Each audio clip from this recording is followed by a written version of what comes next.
right, chapter 94, The Home Office. In a well-furnished room on the first floor of the Home Office sat the Secretary of State for that department. The room was spacious and lofty. The walls were hung with the portraits of several eminent statesmen who had at different times presided over the internal policy of the country. A round table stood in the middle of the apartment, and at this table, which groaned beneath a mass of papers, was seated the minister. At the feet of this functionary was a wicker basket, into which he threw the greater portion of the letters addressed to him, and over each of which he cast a glance of such rapidity that he must either have been a wonderfully clever man to acquire a notion of the contents of those documents by means of so superficial a survey, or else a very neglectful one to pay so little attention to the affairs which were associated with important individual interests or which related to matters of national concern. The timepiece upon the mantel struck 12, when a low knock at the door of the apartment elicited from the minister an invitation to enter. A tall, thin, middle-aged, sallow-faced person, dressed in black, glided noiselessly into the room, bowed obsequiously to the minister, and took his seat at the round table. This was the minister's private secretary. The secretary immediately mended a pen, arranged his blotting paper in a businesslike fashion before him, spread out his foolscap writing paper, and then glanced toward his master as much as to say, "I am ready." "Take that pile of correspondence, if you please," said the minister, "and run your eye over each letter." "Yes, my lord," said the secretary, and he glanced cursorily over the letter alluded to, one after the other, briefly mentioning their respective objects as he proceeded. "This letter, my lord, is from the chaplain of Newgate. It sets forth that there is a man of the name of William Lees at present under sentence of death in that prison, that William Lees, in a fit of unbridled passion which bordered upon insanity, murdered his wife, that the conduct of the deceased was sufficient to provoke the most tempered individual to a similar deed, that he had no interest in killing her, and that he committed the crime in a moment over which he had no control." "Do you remember anything of the case?" demanded the Home Secretary. For my part, I have no time to read trials." "Yes, my lord," replied the secretary. "This William Lees is a barber, and his wife was of a vile and most intemperate habit. He murdered her in a fit of exasperation caused by the discovery that she had pledged everything movable in the house to obtain the means of buying drink." "Oh, a barber, eh?" said the Home Secretary, yawning. "Yes, my lord. Your lordship will remember that young Medhurst, who assassinated a schoolfellow in a fit of passion, was only condemned to 3 years' imprisonment." "Ah, but that was quite a different thing," exclaimed the minister. "Medhurst was a gentleman, but this man is only a barber." "True, my lord, very true," said the secretary. "I had quite forgotten that." "Take a memorandum that the law in the case of William Lees must take its course." "Yes, my lord," said the secretary, having endorsed the note upon the letter, referred to another document. "This, my lord, is a petition from a political prisoner confined in a country jail, who sets forth that he is compelled to wear the prison dress, associate with felons of the blackest character, and eat the prison allowance. He humbly submits—" "He may submit till he is tired," interrupted the minister. "Make a memorandum to answer the petition to the effect that Her Majesty's Secretary of State for the Home Department does not see any ground for interfering in the matter." "Very good, my lord." "This letter is from a pauper in the Union, stating that he has been cruelly assaulted, beaten, and ill-used by the master, that he has applied in vain to the Poor Law Commissioners for redress, and that he now ventures to submit his case to your lordship." "Make a note to answer that the fullest inquiries shall be immediately instituted," said the minister. "Shall I give the necessary instructions for the inquiry, my lord?" asked the secretary. "Inquiry?" repeated the minister. "Are you mad? Do you really imagine that I shall be foolish enough to permit any inquiry at all? Such a step would be almost certain to end in substantiating the pauper's charge against the master, and then there would be a clamor from one end of the country to the other against the new poor laws. We must smother all such affairs whenever we can, but by writing to say that the fullest inquiries shall be instituted, I shall be armed with a reply to any member who might happen to bring the case before Parliament.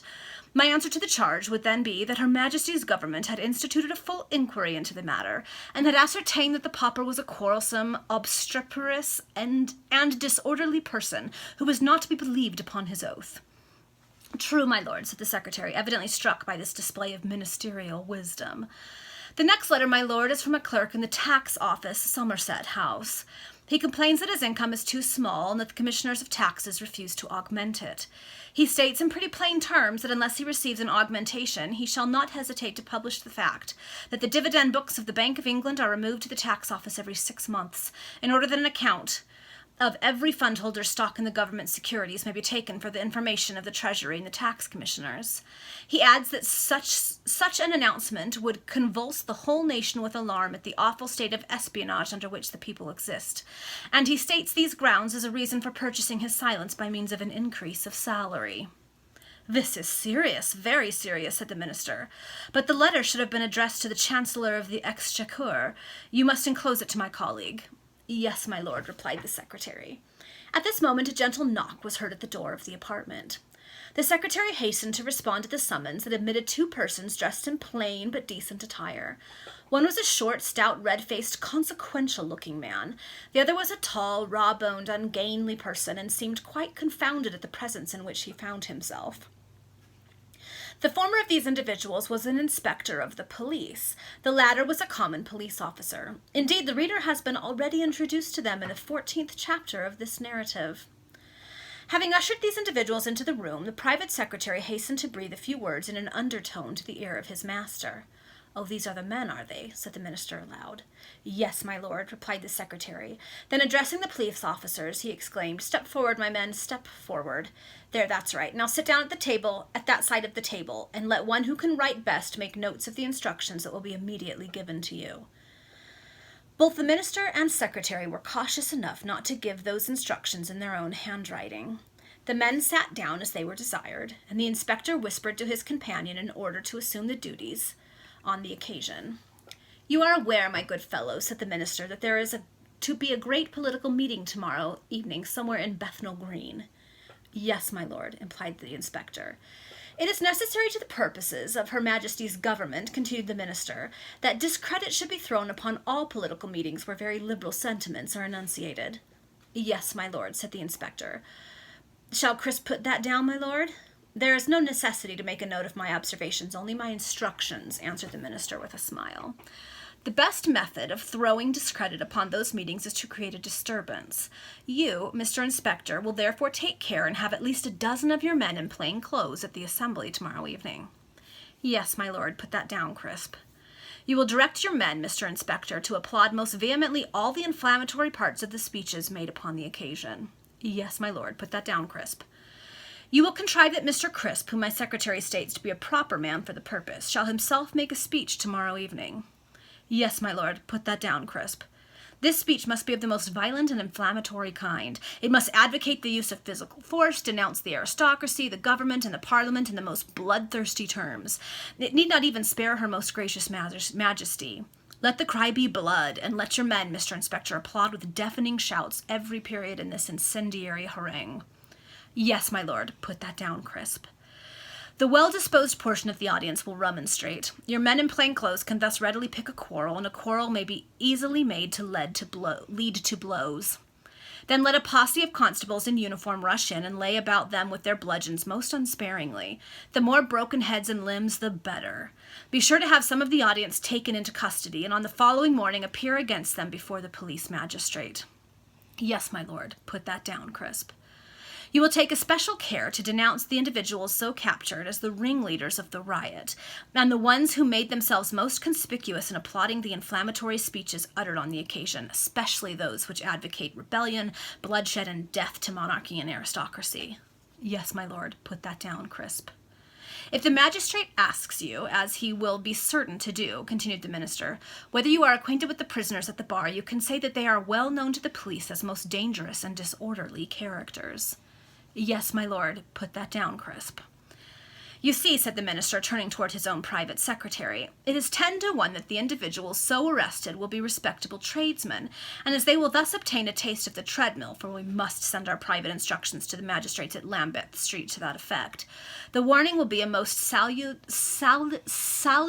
one." I can't read. "The warning will be a most salutary one throughout the whole district, especially at a moment when the Spitalfields weavers are reduced to desperation by their dreadfully distressed condition." "Of course, my lord," replied the secretary. "Such a proceeding will sicken men of political meetings. Has your lordship any farther instructions for these officers?" "None," said the minister. "I may, however, add that if they acquit themselves well in this respect, the inspector shall become a superintendent and the constable a sergeant." "Thank you, your lordship," exclaimed the inspector. "You may put that down too, Crisp, and express your gratitude to his lordship for his kindness." Mr. Crisp acted in all respects as he was desired, and having each made an awkward bow, the two officers retired. "Now proceed with the correspondence," said the minister. "Yes, my lord," replied the secretary. "Here is a letter from the mayor of, stating that the experiment of making the prisoners tried and untried, who are confined in the jail of that town, wear black masks whenever they are compelled to mingle together, works well. The mayor, moreover, states that out of 200 prisoners subjected to the solitary system since the introduction of the plan into the jail, only 19 have gone mad, and of those only 3 have died raving. He therefore recommends the solitary system. He adds that all personal identity is now destroyed in the prison, and prisoners are known by numbers instead of by their names. He concludes by inquiring whether these regulations shall continue in force." "Most assuredly," answered the minister. "Make a note that a reply is to be sent to that effect. I am glad the system of solitary confinement, black cloth masks, and numbers instead of names works well. I shall gradually apply it to every criminal prison in England. At the same time, I must endeavor to throw the odium of the instruction of that system upon the justices in quarter sessions assembled, in case I should be assailed on the subject in the House." "Certainly, my lord.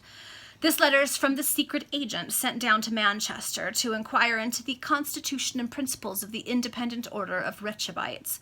He obtained admission into a lodge and was regularly initiated a member of the Brotherhood. He finds that the Rechabites are about 80,000 in number, having lodges in all the great cities and towns of England, with the headquarters at Manchester. The order is not political, but is formed of sections of the teetotal societies. The government need not entertain any fears of this combination. The agent sends up a detailed account of the secrets and signs connected with the order, accompanied by a copy of the rules and regulations. These teetotalers must not be encouraged. They are seriously injuring the excise revenues. Proceed. This letter, my lord, is from the principal agent sent down into the mining districts to encourage a spirit of discontent amongst the pittsmen. He says that he has no doubt of being enabled to produce a disturbance in the north, and thus afford your lordship the wished-for opportunity of sending more troops in that direction. When once overawed by the presence of a formidable number of bayonets, the pitmen will be compelled to submit to the terms dictated by the coal mine proprietors, and your lordship's aims will thus be accomplished." "I am glad of that. The coal mine proprietors are rich and influential men whom it is necessary to conciliate," said the minister. "What next?" "Here is a letter, my lord," continued the secretary, "from Sir Joseph Gosborne, stating that his daughter, Miss Gosborne, was taken into custody yesterday morning on an accusation of stealing a jar of anchovies from an oilman's shop. The magistrate refused to take bail and remanded the young lady until next Monday. Sir Joseph is anxious that his daughter should be admitted to bail because, in that case, should he fail to settle with the prosecutor, he can keep his daughter out of the way when the day of trial arrives, and pay the money for the entreated recognizances. He is, moreover, desirous that the case should be sent to the sessions, because, if by any accident the matter should go to trial, a verdict of acquittal is certain at the hands of a Clerkenwell jury, but by no means sure with an Old Bailey one. Make a memorandum to write to the magistrate who will hear the case next Monday, to take bail, moderate bail, mind, and to refer the matter to the sessions. We must not refuse to oblige Sir Joseph Gosborne." While the private secretary was still writing, a servant entered and informed the minister that Mr. Tainham was waiting and solicited an audience. "Ah, the new magistrate at Marlborough Street," exclaimed the Home Secretary. "Show him in." Mr. Tainham, a middle-aged gentleman attired in black, was introduced accordingly. He bowed very low to the minister, and when desired to take a chair, obsequiously seated himself upon the very edge. "I have recommended you to Her Majesty, Mr. Tainham," said the minister, "as a fit and proper person to fill the situation of police magistrate and justice of the peace at the Marlborough Street Court, and Her Majesty has been most graciously pleased to confirm the appointment." Mr. Tainham bowed very low, and became entangled in a labyrinth of acknowledgments, with much deep gratitude, sense of duty, impartial distribution of justice, and such like phrases blended. "It is necessary," said the minister after a pause, "that I should give you a few instructions with respect to the functions upon which you are about to enter. You are aware, Mr. Tainham, that the young gentlemen of the aristocracy are occasionally addicted to wrenching off knockers, pulling down bells, and other innocent little pranks of a similar nature. These are delicate cases to deal with, Mr. Tainham, but I need scarcely inform you that the treadmill is not for the aristocracy." "I understand, my lord. A trifling fine with a reprimand and a little wholesome advice. Precisely, Mr. Tainham, precisely, cried the minister. I see that you understand your business well. The nice discrimination which you possess will always teach you whether you have a gentleman to deal with or not. If a low person choose to divert himself with aristocratic amusements, punish him. Do not spare him. Send him to the treadmill. In the same way that game is preserved for the sport of the upper classes, so must the knockers and the bells be saved from spoliation by the lower orders. I fully comprehend your lordship, said the newly made magistrate. I should like, however, to know your lordship's sentiments in one respect. Speak, Mr. Tainham, said the minister, with the most condescending affability, or the most affable condescension, whichever the reader likes best. Suppose, my lord, that a young nobleman or well-born gentleman wrenches off a knocker and throws it into the street. Then suppose, my lord, that a poor man passing by picks up the knocker and carries it off to a marine store dealer's to sell it for old iron in order to procure his family a meal. And then if your lordship will be kind enough to suppose that both those persons are brought up before me, the nobleman for wrenching off the knocker and throwing it away, and the poor man for picking it up and selling it, how am I to act in such a case? Very ingenious indeed, Mr. Tainham, said the magistrate. Said the minister, you will make an excellent magistrate.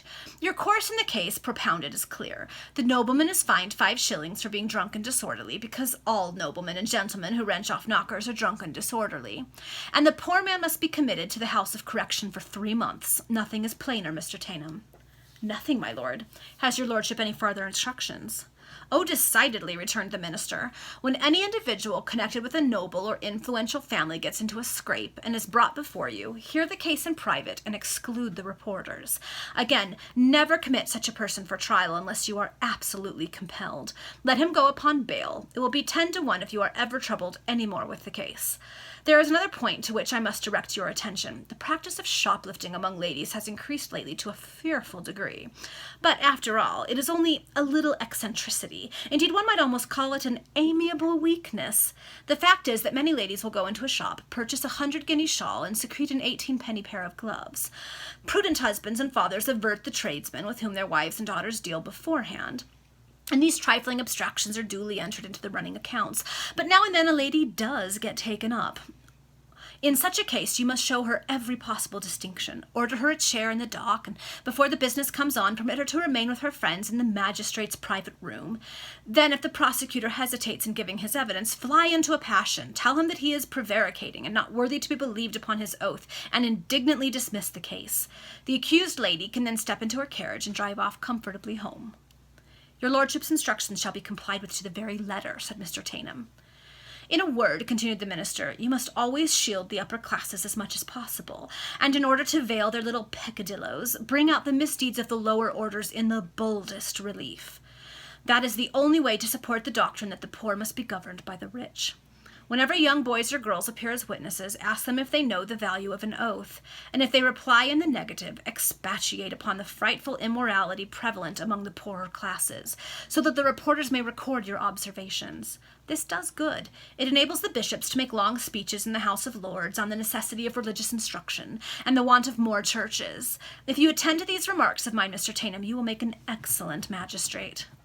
Your lordship may reply upon me, was the submissive answer. There is one more point. I had almost forgotten it, said the Home Secretary. You must invariably take the part of the police. Remember that the oath of one police officer is worth the oath of a dozen defendants. This only applies to the collision of the police with the lower orders, mind. As a general rule, remember that the police are always in the right when the poor are concerned, and always in the wrong when the rich are brought before you. And now, Mr. Tainham, I have nothing more to say. The newly made magistrate rose, bowed several times, and withdrew, walking obsequiously upon the points of his toes for fear his boots should creak in the awful presence of the Home Secretary. But if his worship were thus meek and lowly before his patron, he afterwards avenged himself for that constraint when seated in the magisterial chair upon the poor devils that appeared before him. The private secretary was about to proceed with the correspondence addressed from different quarters to the minister, when a servant entered the room, and placed a card upon the table before this great officer of state. "The Earl of Warrington," said the minister. "I will receive him." The servant withdrew, and the private secretary retired to an inner apartment. In a few moments the Earl of Warrington was announced. When the usual civilities had been exchanged between the two noblemen, the Earl of Warrington said, "I have called my lord upon a matter which, I hope, from the knowledge I have of your lordship's character, will be considered by you as one of importance to the whole nation." "The estimate your lordship forms of any business can be no means guide to my own opinion," answered the minister. "I am not quite aware whether I am acting in accordance with official etiquette to bring the matter alluded to under the notice of your lordship, or whether it would have been more regular in me to have addressed myself direct to the Postmaster General or the Prime Minister. But as I have the honor of being better acquainted with your lordship than with any of your colleagues in the administration, I made up my mind to come hither." "I shall be most happy to serve your lordship in any way in my power," said the minister. "Then I shall at once come to the point," continued the Earl of Warrington. "A friend of mine, a lady who resides in London, has corresponded for some months past with a lady living in the state of Castelcicala, and there is every reason to believe that the letters addressed to my friend in London have been opened during the transit." "Indeed," said the minister, not a muscle of whose countenance moved as he heard this communication. "May I ask what is the nature of the proofs that such is the fact?" "I believe," returned the Earl of Warrington, "that the letters have been opened at the English post office." "The English post office?" said the minister with an air of great surprise. Whether real or affected we must leave our readers to determine. "Yes, my lord, the English post office," said the Earl of Warrington firmly. "The proofs are these." And extracting the letters from his pocket, he pointed out to the minister the same appearances which he had ere now explained to Mrs. Arlington. "On this last letter," said the minister, "I perceive the ducal arms of Castelcicala. The present Grand Duchess of that state is the correspondent of Mrs. Arlington, to whom your lordship may perceive these letters are addressed. Now, as the documents are entirely of a private nature, and her Serene Highness is a relative of your lordship, I believe?" inquired the minister inquiringly. "Which circumstance, united with my friendship for Miss Arlington, has determined me to inquire into this matter, nay, to sift it to the very bottom." "Your lordship can scarcely suppose that the contents of letters are violated by the sanction of the Postmaster General," said the minister, darting a keen glance upon the Earl. "I will not take upon myself to accuse any individual directly," was the answer. "Nor is it worthwhile to scrutinize a matter which will probably terminate in the discovery that the impertinent curiosity of some clerk has led to the evil complained of," said the minister. "No, my lord. This violation of private correspondence has been conducted too systematically to be the work of a clerk surrounded by prying eyes, and hurried with the fear of detection every moment. Here are 2 distinct coats of wax on several of the letters, and yet the impressions of the original seals are retained. Those impressions were not taken by official process in an instant, nor without previous preparation."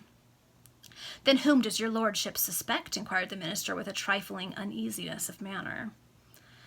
"I come to ask your lordship to furnish me with a clue to this mystery, and not to supply one.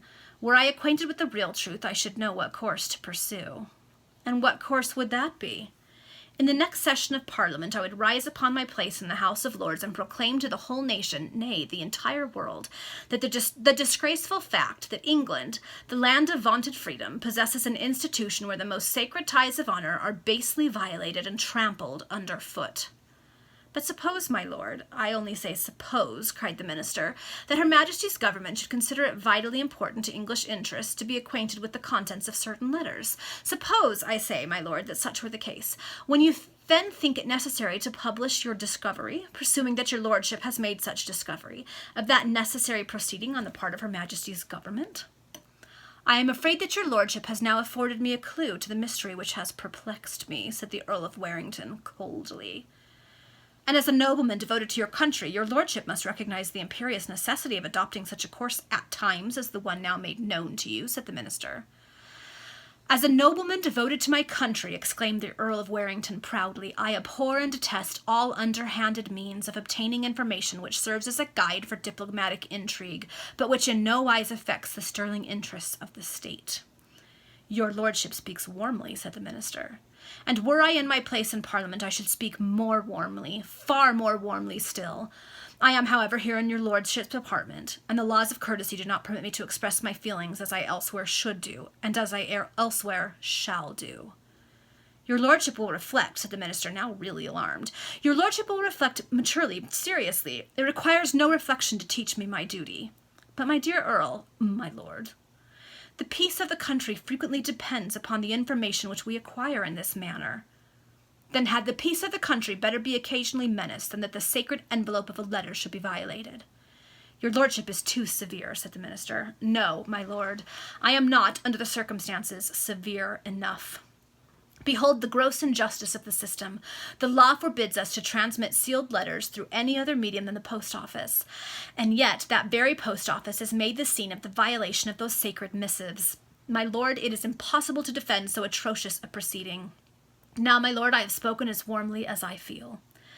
Really, my dear Earl, you must not permit this little business to go any further. You shall have for your friends every satisfaction they require. Their correspondence shall be strictly inviolate in the future. And now, my lord, continued the minister with a smile whose deceptive blandness Mr. Greenwood would have envied, let me request your attention to another point. The Premier has placed your lordship's name on the list of peers who are to be raised to a more elevated rank ere the opening of the next session, and your lordship may exchange your coronet of an earldom against that of a marquisate. Her Majesty's government, replied the Earl with chilling, freezing hauteur, would do well to reserve that honor and respect to me until it may choose to reward me when I shall have performed a duty that I owe my country, and exposed a system to express my full sense of which I dare not now trust my tongue with epithets. Good morning, my lord. And the Earl of Warrington walked proudly from the room. On the following day, a cabinet council was held at the Home Office. Okay, that's the end of that chapter. So we know the Home Secretary is pretty corrupt. We also got a sad but accurate view of how the law applied at that time and too often applies now to those who are more privileged and those who are not. We know the Earl of Warrington has figured out what's going on. The minister has basically admitted to it. The Earl of Warrington is going to denounce them publicly. And now the Home Office is holding a meeting. So I don't know what's going to happen next, but that's where that is. All right, see you for the next chapter.